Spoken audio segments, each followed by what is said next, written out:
নবীজি মক্কাতুল মুকাররমার ভিতরে একজন নবী ছিলেন, শ্রদ্ধের কারো কারো কাছে, কাফেরদের কাছে তো না, কাফেরদের কাছে না, মুমিন যারা তাদের কাছে শ্রদ্ধার পাত্র।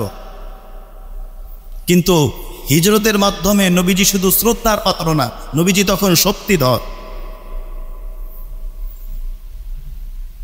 পাওয়ার যে জিনিসটা, রাষ্ট্রীয় পাওয়ার, রাষ্ট্রীয় ক্ষমতা, এটা অত্যন্ত গুরুত্বপূর্ণ জিনিস।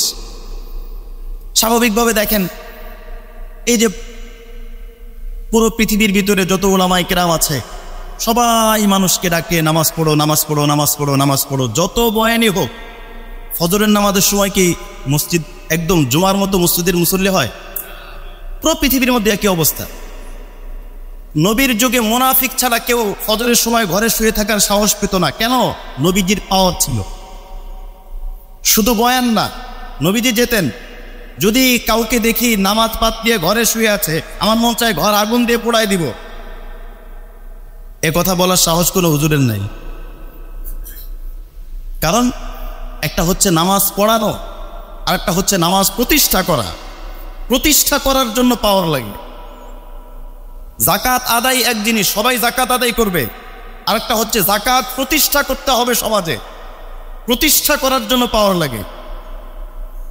বিশ্বের মুসলিম 10ই মুহররম পালন করে, কিন্তু বিশ্বের মুসলিম 10ই মুহররম আশুরার ঘটনা, কারবালার ইতিহাস থেকে শিক্ষা গ্রহণ করে না। কষ্টটা এই জায়গায়। 10ই মুহররমের হযরতে মুসা আলাইহিস সালামের ঘটনা তো আছেই।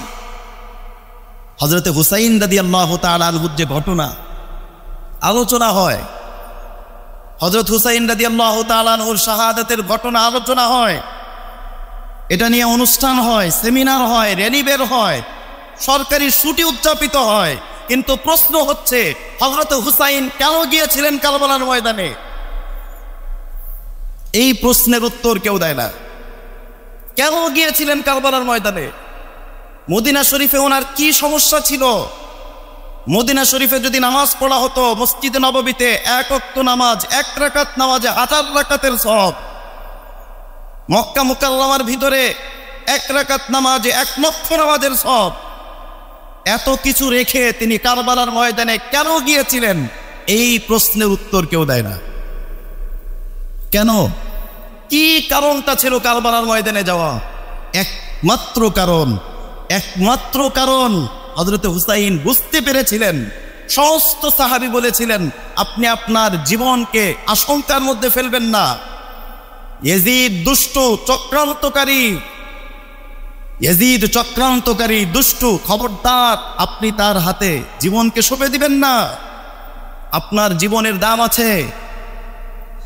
হযরতে হুসাইন স্পষ্ট করে বলেছিলেন, শোনো, আমি হুসাইন নবীর নাতি, আমার জীবনের যেরকম দাম আছে, লক্ষ লক্ষ কোটি কোটি হুসাইনের জীবন থেকে ইসলামের দাম বেশি।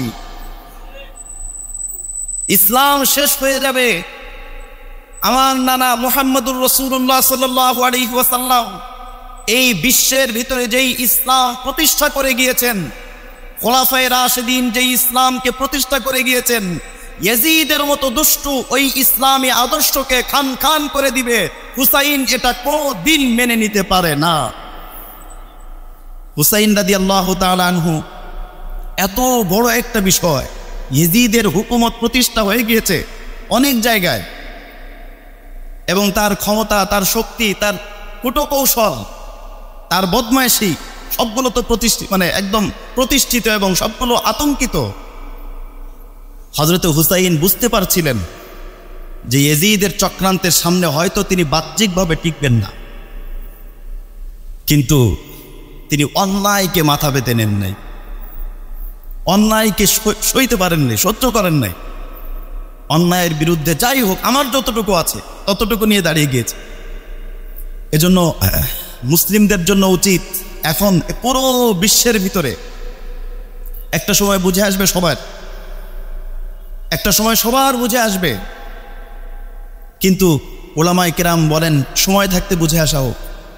পুরো পৃথিবীর ভিতরে একটা সময় এরকম ছিল, সমাজতন্ত্রের প্রভাব ছিল, পুরো পৃথিবীর ভিতরে সমাজতন্ত্রের প্রভাব ছিল, দাপট ছিল।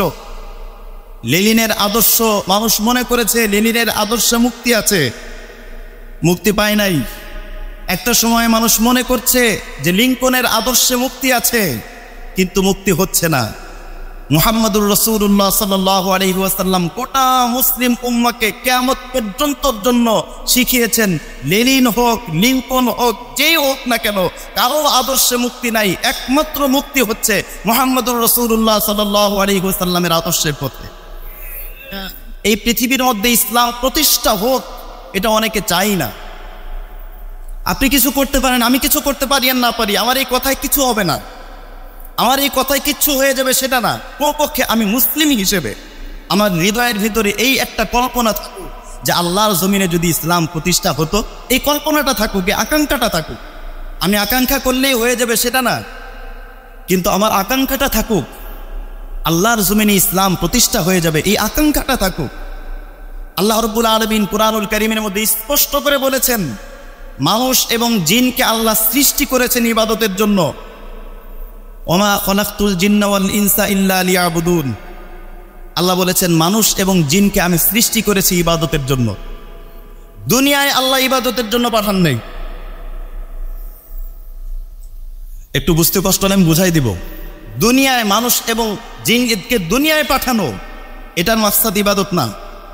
ইবাদতের মাকসাদ হচ্ছে সৃষ্টি। সৃষ্টি করেছেন ইবাদতের জন্য, এজন্য সৃষ্টি করে জান্নাতে পাঠাইছেন। আদমকে বলছেন আমার হুকুম মানো, সৃষ্টি করে পাঠিয়েছেন জান্নাতে। জান্নাতে পাঠানোর পর জান্নাতেই তো রাখলেন। আদমকে বলেছেন আদম আমার কথা শুনবে, আল্লাহর কথা শোনাই তো ইবাদত। কিন্তু দুনিয়ায় পাঠানো, আল্লাহ রাব্বুল আলামিন বলেছেন দুনিয়ায় পাঠিয়েছি। ওয়াইয ক্বালা রাব্বুকা লিল মালাইকাতি ইন্নী জাইলুন ফিল আরদি খলিফা। দুনিয়ার মধ্যে আল্লাহ রাব্বুল আলামিন মানুষ পাঠিয়েছেন আল্লাহর খিলাফতের জন্য। কোরআন বলছে দুনিয়ার মধ্যে আল্লাহ পাঠিয়েছে। দুনিয়ায় যাও, দুনিয়ায় যে তোমরা আমার প্রতিনিধিত্ব করবে, আমার দিনকে দুনিয়ার মধ্যে প্রতিষ্ঠিত করবে। এজন্যই মুসলিমদের উচিত, গোটা পৃথিবীর মুসলিম, আমরা তো আমাদের দেশ তো একদম ছোট্ট একটা দেশ, এটা একদম মানে সব দিক দিয়ে, কিন্তু পুরো বিশ্বের যত মুসলিম আছে, গোটা মুসলিম, সব মুসলিম মিলে যদি এই সিদ্ধান্ত নেয়, যেই হোক সবাই এই সিদ্ধান্ত নেবে, এই পৃথিবী তো অনেকের আদর্শে চলল, আমরা এই পৃথিবীটা আল্লাহর নিজাম অনুযায়ী, আল্লাহর বিধান অনুযায়ী পরিচালনা করব। দেখা যেত কেমন হতো পৃথিবী, দেখা যেত কেমন হতো পৃথিবী, কেমন হতো। আমাদের সামনে সবগুলোই আছে। লিঙ্কনের আদর্শে কেমন হয়েছে সেটা তো লিঙ্কন নিজেই বলেছে যে আমি এই সমাজতন্ত্র বিশাল রাশিয়ার ভিতরে আমি ছড়িয়ে দিলাম, টুকরো টুকরো হয়ে গেল। এর থেকে যদি আমি একটু পরীক্ষা করে নিতাম আফ্রিকার ছোট একটা অঞ্চলে, যে দেখি এটা টেকে কিনা, আমার জন্য ভালো হতো। তো সে বলে গেছে। এজন্য আমাদের উচিত, যারা মুসলিম আছে, নামাজ যেরকম ফরজ, রোজা যেরকম ফরজ, আপনি রোজা যেরকম ফরজ ভাবে আদায় করেন, হজ যেরকম ফরজ মনে করে আদায় করেন, এরকম আপনার দিলের ভিতরে ফরজ হচ্ছে এই জমিনে আল্লাহর দ্বীন প্রতিষ্ঠা করা। এটা ফরজ। এই জমিন, যেমন কথার কথা দুর্নীতি, আমরা মাঝে মাঝে অনেক কিছু দেখি। এক একজন তার বেতন হচ্ছে কথার কথা 70-80 হাজার টাকা বেতন, হাজার হাজার কোটি টাকার মালিক হয় কিভাবে? হয় কিভাবে? এটা একটা বড় বিষয়। এই সমস্যাটা বড় বিষয়, বড় সমস্যা। নবীর স্পষ্ট, শরীয়তের স্পষ্ট বিধান হলো, যদি কারো ব্যাপারে প্রমাণিত হয়, কারো ব্যাপারে প্রমাণিত হয় আত্মসাৎ করেছে, চুরি করেছে, সে যেই হোক না কেন, আল্লাহ নবী বলেছেন মুহাম্মদুর রাসূলুল্লাহর মেয়েও যদি হয় আমি তার হাত কেটে দিব। এটা হচ্ছে ইসলাম। পৃথিবীর যে কোনো ভূখণ্ডে যদি এরকম নিয়ম হয়, কারো ব্যাপারে যদি এরকম চুরি, সে যেই হোক না কেন, চুরি দুর্নীতি প্রমাণিত হয়, তাহলে দেশের জাতীয় মসজিদের সামনে একদম খোলা চত্বরে সমস্ত জনগণের সামনে তার হাত কেটে দেওয়া হবে। এরপরে আর চুরি করার সাহস হবে কারো? এটাই ইসলাম। এ ব্যাপারে আল্লাহ বলেছেন তিলকা হুদুদুল্লাহ, এটা আল্লাহর বিধান, খবরদার। ওমান ইয়াতাআদ্দা হুদুদাল্লাহি ফাউলাইকা হুমুজ জালিমুন। এই বিধানকে যদি কেউ না মানে নিশ্চয়ই সে জালেম। আল্লাহ বলেছেন ওয়ামান লাম ইয়াহকুম বিমা আনজালাল্লাহু ফাউলাইকা হুমুল কাফিরুন। যে নাকি আল্লাহর বিধান অনুযায়ী বিচার করে না, সে কাফের। আবু বকর সিদ্দিক রাদিয়াল্লাহু তাআলা আনহু যখন খলিফা হতেন, উনি খলিফা হওয়ার পর কিছু লোক, অত্যন্ত ইসলামের অত্যন্ত একটা নাজুক মুহূর্ত ছিল তখন, নবী চলে গিয়েছেন, সবার ভিতরে মন ভাঙা। আবু বকর সিদ্দিক রাদিয়াল্লাহু তাআলা আনহু খবর পেলেন কিছু লোক ঘোষণা করেছে আমরা যাকাত দিব না, কিছু লোক ঘোষণা করেছে যাকাত দিব না, তারা বলছে আমরা যাকাত মানি না, যাকাত অস্বীকার করেছে। ওমর রাদিয়াল্লাহু তাআলা আনহুর মতো এত বড় ব্যক্তি, যিনি ইসলামের ব্যাপারে সব সময় খুব পাওয়ারফুল ছিলেন, ওমর রাদিয়াল্লাহু তাআলা আনহু আবু বকর সিদ্দিকের কাছে এসে সুপারিশ করতেছে, সহিহ বুখারীর হাদিস। আবু বকরকে বলতেছেন যে খলিফা, এই মুহূর্তটা আমাদের জন্য খুব একটু শোচনীয় মুহূর্ত, আমাদের এই মুহূর্তে খুব পরিস্থিতি নাজুক, যদি কেউ যাকাত না দেয় না দিক, ওইদিকে আপনার কান দেওয়ার দরকার নাই। কিছু লোক যাকাত না দেয় না দিক, যে যা করে করুক, যারা ইসলাম পালন করতেছে ওদেরকে নিয়ে আপনি থাকেন। আবু বকর রাদিয়াল্লাহু তাআলা আনহু কি উত্তর দিয়েছেন? ওমর বলেছেন, এই উত্তর শোনার পরে আমার মনে হলো আমি ভুলের মধ্যে ছিলাম। আবু বকর উত্তর কি দিয়েছেন? আবু বকর বলেছেন, ওমর ঠান্ডা হয়ে গেলে, নবীর যুগে তো বড় বড় কথা বলতে, কথায় কথায় নবীর যুগে তোমার দাপট এবং শক্তি দেখা যেত, এখন ঠান্ডা হয়ে গেলে শোনো, তুমি ঠান্ডা হইতে পারো। আমি ঘোষণা করছি, যদি একটা উটের রশি, একটা রশি দিতেও যদি কেউ অস্বীকার করে, তাহলে তার বিরুদ্ধে আমি যুদ্ধ ঘোষণা করলাম। দ্বীনের ক্ষেত্রে কোনো ছাড় নেই। এজন্য আমরা দোয়াও করব।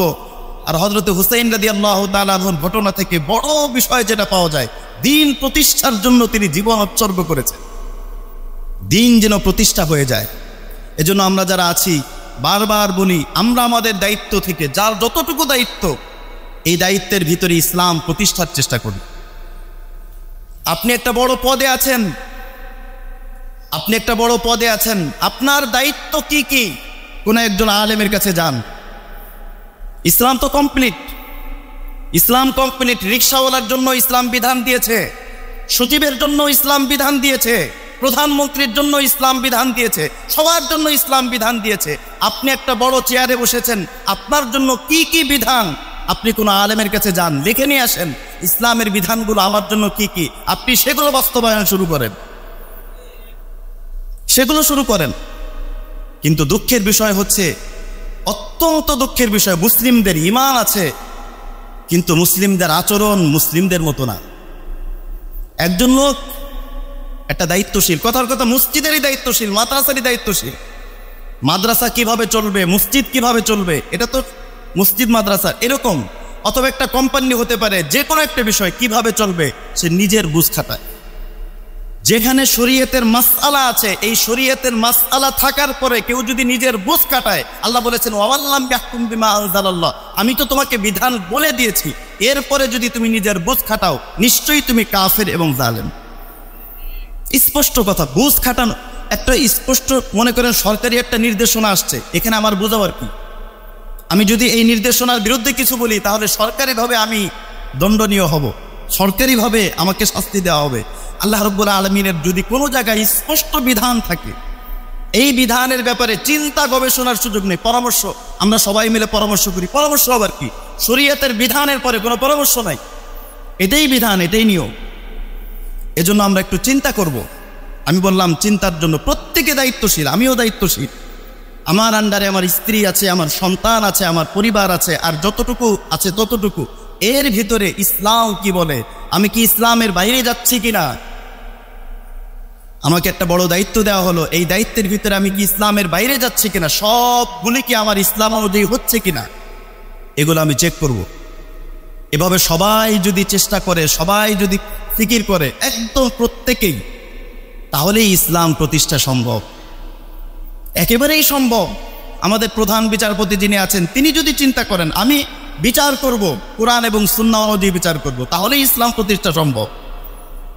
প্রত্যেকে যদি চেষ্টা করে যে আমি কোরআন এবং হাদিস অনুযায়ী চলি, শেষ। যে যে জায়গা আছে ওই জায়গায় থাক, আমরা কাউকে নামাইতেও চাই না, আমরা অন্য কাউকে বসাইতেও চাই না, যে যে জায়গা আছে ওখানেই থাক। কিন্তু কথা এটাই থাকবে, আপনি ওখানেই থাকেন, ওখানে থেকেই আপনি কোরআন এবং সুন্নাহ শুরু করেন। কোরআন এবং সুন্নাহ শুরু করেন, তাহলেই এই পৃথিবীর মধ্যে ইসলাম প্রতিষ্ঠিত হয়ে যাবে, মানুষ দেখবে ইসলাম কত সুন্দর। এজন্য হযরতে হুসাইন রাদিয়াল্লাহু তাআলা আনহুর খিলাফতের ঘটনা থেকে আমরা বড় শিক্ষা যেটা পাই, এই জমিনের মধ্যে খিলাফতের কোনো বিকল্প নাই। আমরা চেষ্টা করব, আল্লাহ রাব্বুল আলামিনের কাছে দোয়াও করব, আল্লাহ রাব্বুল আলামিন যেন আল্লাহর জমিনের মধ্যে দ্বীনকে প্রতিষ্ঠিত করে দেন। আল্লাহ রাব্বুল আলামিন যেন এই জমিনের মধ্যে প্রত্যেকটা জায়গায় যেন ইসলামী হুকুমত, আল্লাহ রাব্বুল আলামিনের যে বিধান আছে, যেই বিধান প্রতিষ্ঠার জন্য হযরত হুসাইন জীবন দিলেন, এই বিধান যেন গোটা পৃথিবীর মধ্যে আল্লাহ রাব্বুল আলামিন ছড়িয়ে দেওয়ার তৌফিক দান করেন। এবং হযরত হুসাইন রাদিয়াল্লাহু তাআলা আনহু যে ঘটনা আছে, আল্লাহ রাব্বুল আলামিন যদি তৌফিক দান করেন, আগামী সপ্তাহে ইনশাআল্লাহ আলোচনা করা হবে। আল্লাহ রাব্বুল আলামিন আমাদের সকলকে যে বিষয়গুলো বলা হলো, আমাদের সকলকে আমল